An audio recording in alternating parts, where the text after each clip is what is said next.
I don't want to set the world on fire.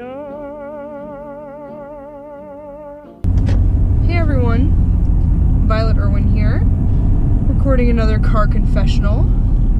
Today I wanted to kind of go back in my own personal history a little bit and tell you guys about my past, but also tell you why these parts of my past that I'm expressing with you today are relevant historically and in our modern times. So, for those of you who don't know, I have lived in Europe on two separate occasions. The first was in 2009. In 2009, I lived in Italy for 6 months in Rome, and I was studying abroad there as part of my undergraduate degree program. And then later, when I went to law school, I also studied abroad in law school, and that time I went to Hamburg, Germany, and I was there for 6 months as well. I worked at a law firm in Germany, and then I had a semester there.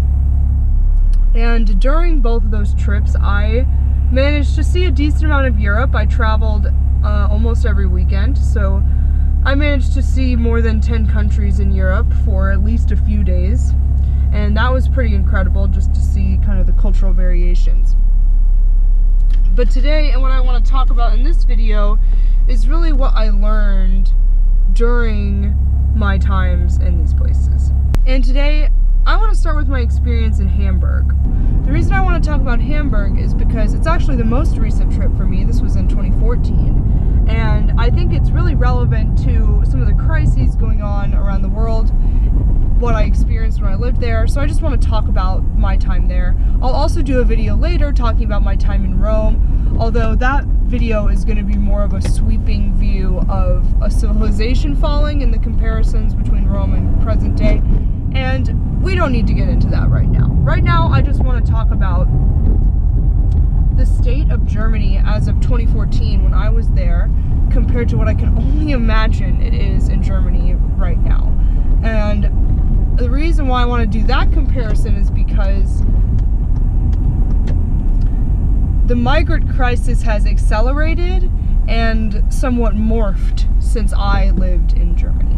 First, why was I there? I was there partially because I really wanted to live in Europe again. I had lived in Europe before and I wanted to be there, but also partially because I had kind of fallen for this German boy who had studied at my law school, and I found out that I could go out there, and also in addition to just being in Europe, if I went to Germany in particular, I had an opportunity to intern at a law firm in Germany. So I thought, this is just great, this is all of the amazing things that I can imagine are all wrapped up in one, like perfect, let's go to Germany, let's go. The lovely German boy I was dating at the time really taught me a lot about German culture and how this generation of Germans thinks of themselves. So to give you a little bit of context, I was in Germany when they won the World Cup in 2014. I was there when that happened, and I have never seen German people more excited and alive than when Germany won that World Cup.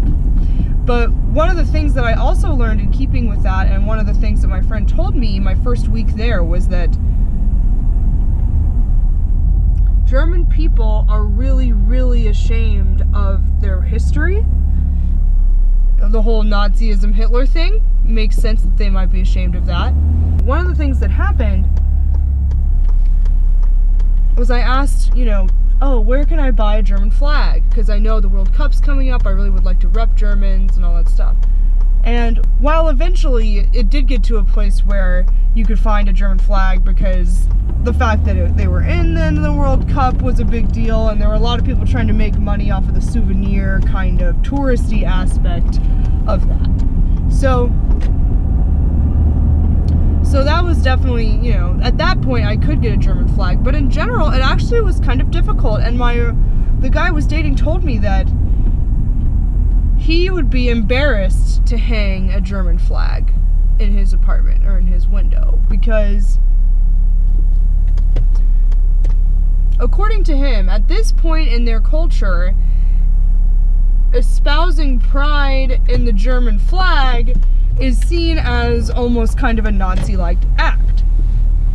Now, you have to imagine, this was back in 2014, okay? This was before the campuses and everything lost their minds out here, and the left started calling everyone a Nazi, and, you know, this was before all of that. So Germany has a deeply rooted sense of guilt about what happened in Nazi Germany. And that's not just, oh, I'm sure they feel guilty. It's like, no, like from the ground, Germans our age feel really shitty about that, even though they took no part in it whatsoever.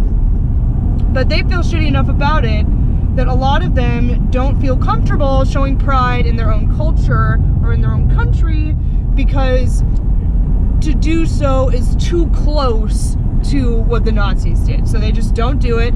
Even when they won the World Cup, I mean, there was like one night where everyone was happy, but it's not like everyone put up German flags after that to like celebrate. Like, you know, it's like everyone kind of partied for a night, and then it's like, oh, but we have to remember how shitty we are because we're Germans and we suck, right? So that's definitely a mentality in Germany, which I do kind of understand. I mean, it's your history. It's kind of the world's point a finger at who did the worst thing ever, even though arguably there's been regimes that have actually done worse than the Nazis. It's just that we focus on them so much because it's such a clear and obvious example of horrific crimes. But I digress.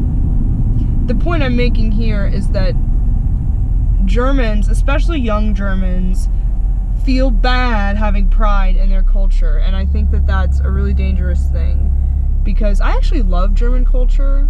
One of the reasons why I had been dating in German and wanted to be in Germany was because I like German culture. It's a lot of fun. And I actually think German people are among the more polite people that I've met. I certainly think they're more polite than the French, even though I also like the French. But I felt very welcomed in German culture, and they were so happy when I tried to speak the language, probably because so many people that go over there don't even try at all to learn German, but I really wanted to learn German, so I made a lot of German friends and was well beloved by my German friends as well. I guess what I want to say is that Germans have very deep shame associated with what happened in the Weimar Republic and the rise of Nazism. They are so ashamed of it that they will not take pride in their own culture or flag. And I saw that firsthand.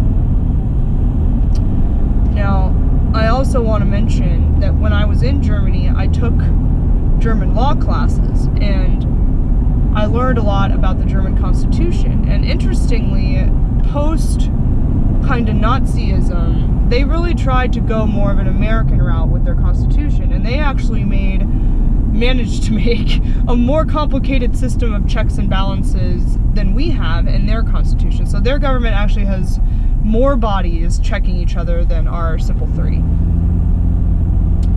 But what I thought was so fascinating wasn't just that they had changed this law, but the way that I was taught about this change in law, because it was taught as a change to ensure that Nazism would never, ever, ever happen again. That's what the new Constitution of Germany post-Nazism was supposed to be. And, you know, it remains to be seen how effective it will be as a constitution. It's relatively new. But I was taught that this constitution was purposely veering away from direct democracy, because direct democracy elected Hitler and they did not want that anymore. So they have a deep distrust of direct democracy.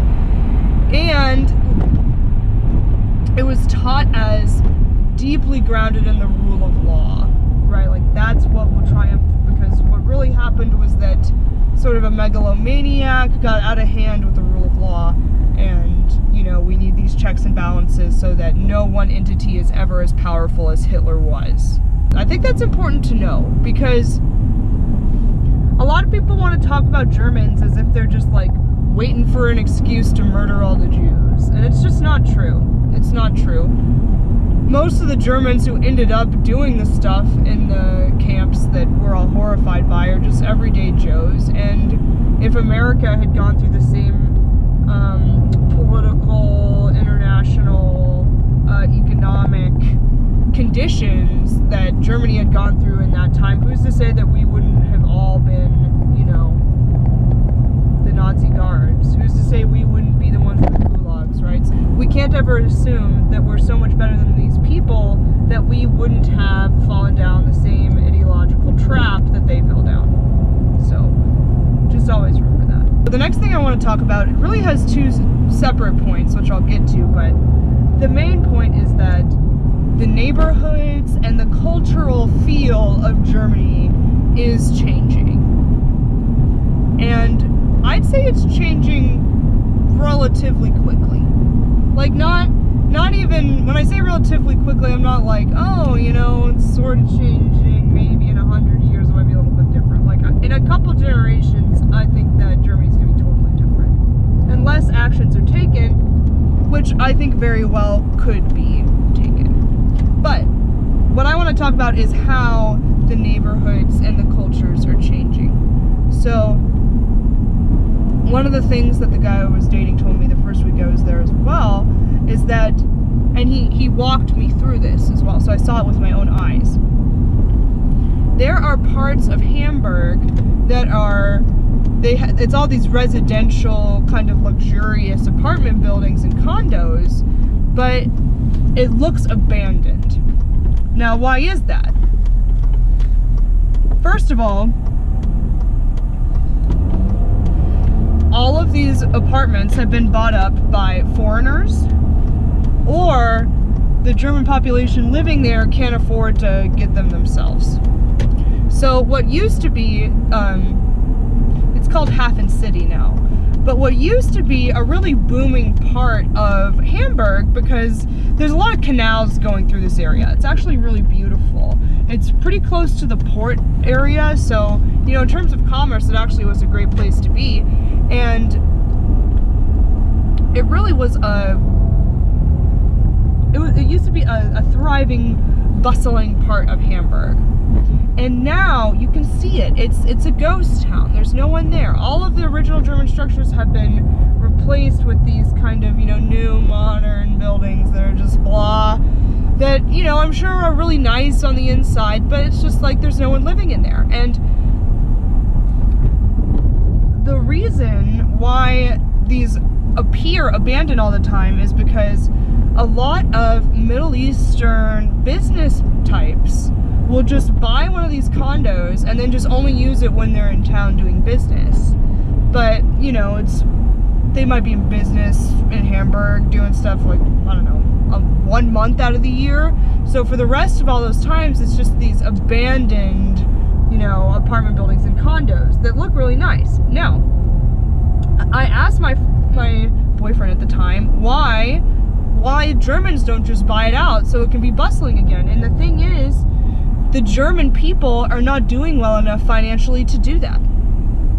Because even if you're making a good salary in Germany, you get taxed out your ass in Germany. Because while they may have created a more complicated system of checks and balances in their government structure, they also, you know, kept their socialist sort of government in the very framings of their constitution. They actually have a socialist as part of the descriptors in their constitution. So they didn't get rid of that, and for that reason, they're still taxed out the ass.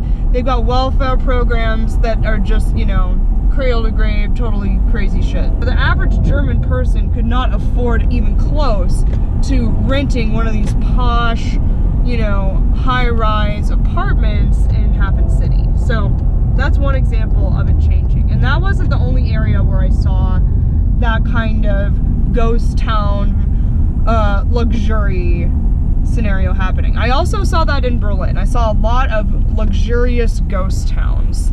And that's because Germans aren't living in those luxury areas. It's really foreigners who just have a stake in those luxury areas and use them, you know, certain times out of the year.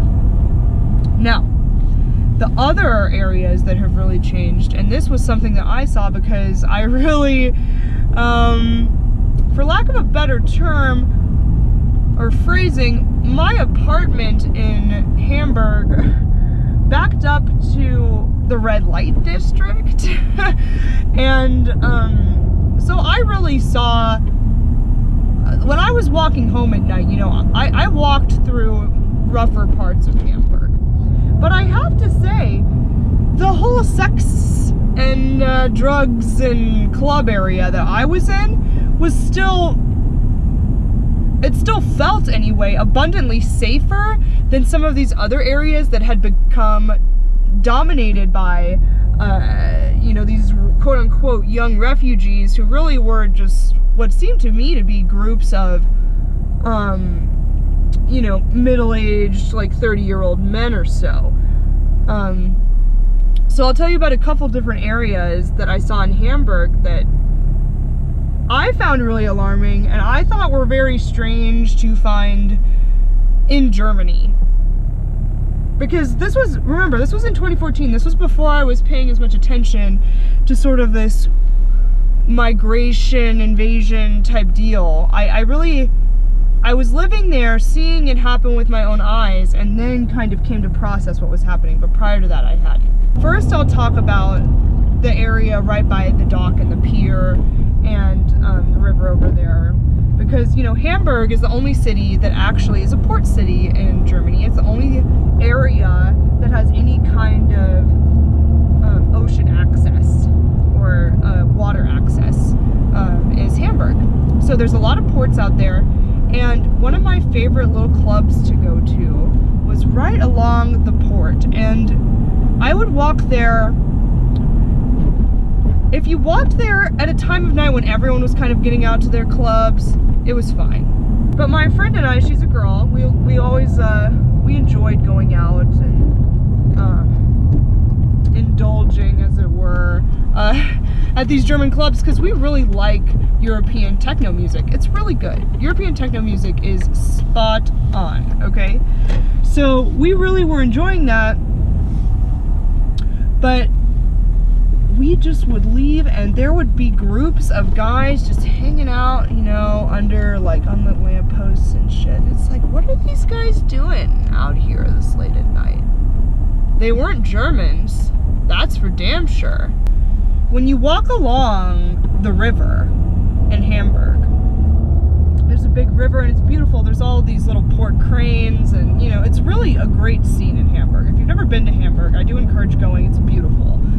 But if you walk along the port at night, you know, you go to the clubs and that's all good, and they have these things called a fish markt on Sunday morning at like 5 a.m. and if you get there around 4 a.m. after leaving the club, you know, you can get these great fish sandwiches and all that. But as I walked from that area back to my apartment, I would have to walk through some back streets and, you know, some areas where there were trees and where it wasn't lit, and you know, I'm a tough girl, okay? I carry around a fucking pocket knife with me all the time, where if someone did try to jump me, they'd get a little bit fucked up. Like, they'd probably reconsider trying. But this was the first time where I really was like, this is weird. Like, why are all of these clearly not German guys, like, leering at me from, like, under trees and, like, in dark alleys, and, you know?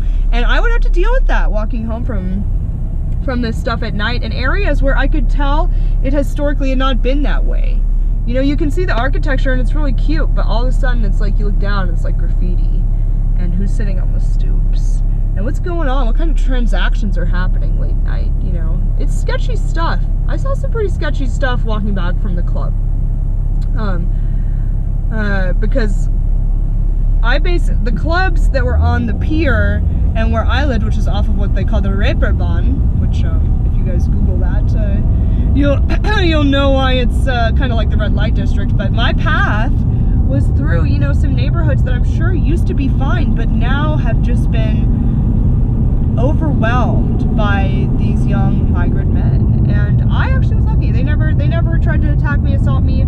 I walk around with a pretty strong don't fuck with me face when I'm in, you know, big cities at night. But, you know, I could see really meeker individuals getting taken advantage of in those areas. There's an area called Sternschanze. The train station over there isn't that innocuous in and of itself, because there's not really much going on at the train station. But when you leave and you walk into these areas nearby, and there's a lot of kind of hip restaurants and little bars and, you know, places where hip young Germans would want to like hang out are over there. But you also see weird stuff like a building that used to be a public kind of, you know, like town hall-ish building is now just graffitied to hell and is just being squatted in by, there's an ambulance, you'll see it drive by, I'm sure, and are now being squatted in by a whole bunch of like young hipster artist type Germans or something.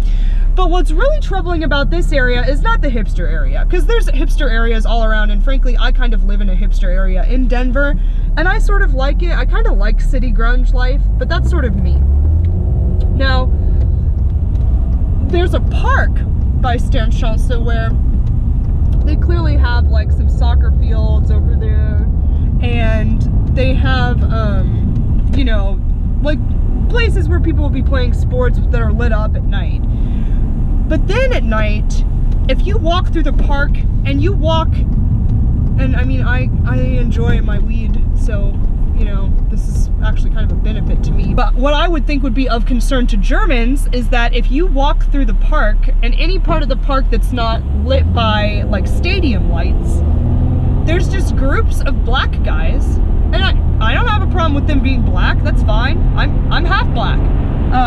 But there's just groups and groups of black guys just hanging out, and they'll sell you weed. They'll sell you weed no matter what. Although they almost didn't to me one time because they thought that I was a cop. I had like a Batman baseball cap on. It's a long story. I worked at DC Comics a little while back, but in any event, I had like a Batman baseball cap on, and these guys thought I was a cop, and they wouldn't sell me any marijuana. And my friend had to kind of convince them that we weren't cops. But it was this whole ordeal. But in any event, what I'm saying is that there are groups of dudes, again, clearly not German dudes, because they would rather speak to me in English, and it wasn't like they had a German accent. A bunch of guys, clearly not Germans, my guess is from Northern Africa, selling drugs in public parks every night of the week. Every night of the week. And the Polizei know about it, okay? Because I see them driving around the park, kind of harassing people who might be there, you know, too late for other reasons. So, like for example, me and two of my like German homies, we had a little joint in Germany, and we were smoking it in the park.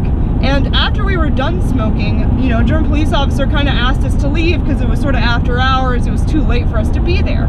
Meanwhile, there's a group of colorful, as it were, individuals with a bonfire selling the drugs that, you know, we might have bought some from them, but selling the drugs that we smoked, you know, maybe 100 yards from us, and they didn't get spoken to by the police at all.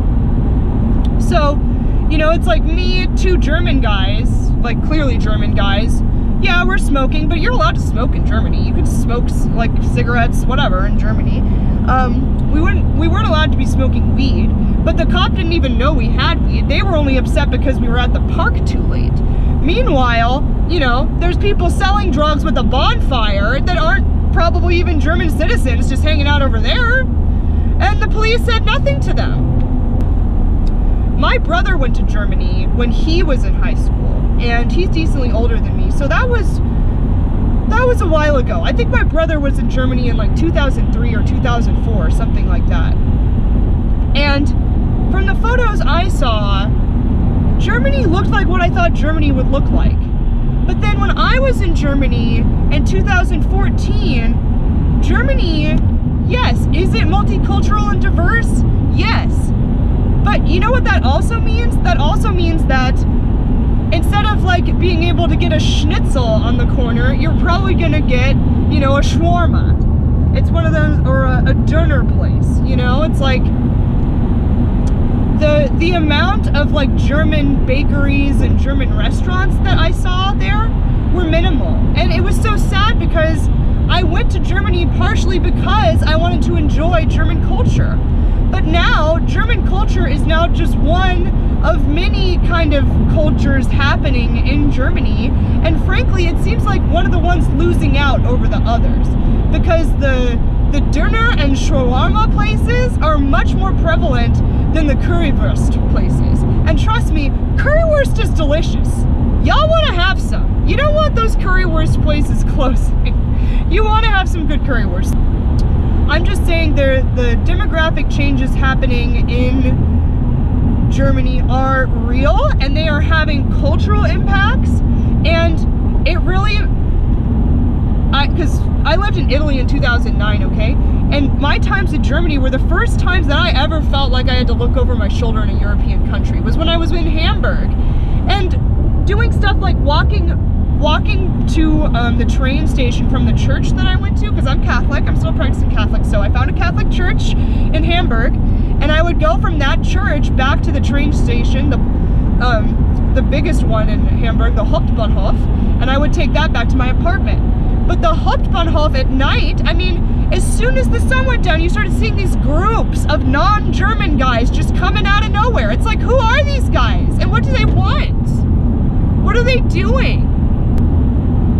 It's a landscape that's changing. And I'll wrap this up. I'm going to close it with something that I just think is an observation that needs to be made, which is that German beer is so much better than American beer. Like, even the best American beers are pale in comparison to the cheapest German beers, okay? And I say that full on. And as a libertarian, this is going to sound weird, but, you know, maybe there's something to that purity law. I would never be in favor of a purity law, by the way. But the purity law in Germany basically limits the amount of ingredients that can be in beer to 3, which is hops, barley, and water. I'm pretty sure that's it. You can correct me on that. I'm sure someone in the comments will correct me on that eventually. But it really, German beer is so tasty. It's delicious. And, you know, I hope German breweries will have kind of a rubbing off effect on American brewers, because we really could learn from their beer. It's the only time in my life I've liked beer is when I lived in Germany, and it was so good. And, you know, that's kind of a silly comment to make, but it also is meaningful to the extent that I really think that German culture is valuable and is something that deserves to have a furtherance in society. And that might mean, you know, the implications of me saying that might be beyond even my understanding. But German culture is worth protecting, and it should exist. It deserves to exist. And this is kind of outside of my libertarian view of what should the role of government be. It's like how Germans can run their government, how they should, is sort of one thing. I'm just saying that personally, I value German culture enough that it should continue to exist. And I don't think that they should be so ashamed of their culture that they, you know, are embarrassed to hold up their flag. I think Germany has a lot to offer the world, and they made mistakes in their past, but who hasn't, yeah? So I love Germany. I love the Germans. I can tell it's getting a little bit dark for this video, so I probably have to stop. But thank you all so much for watching and hearing a little bit about what I learned when I was in Germany. I hope you will like and subscribe, and I'll see you in the next one. I just want to start a flame in your heart.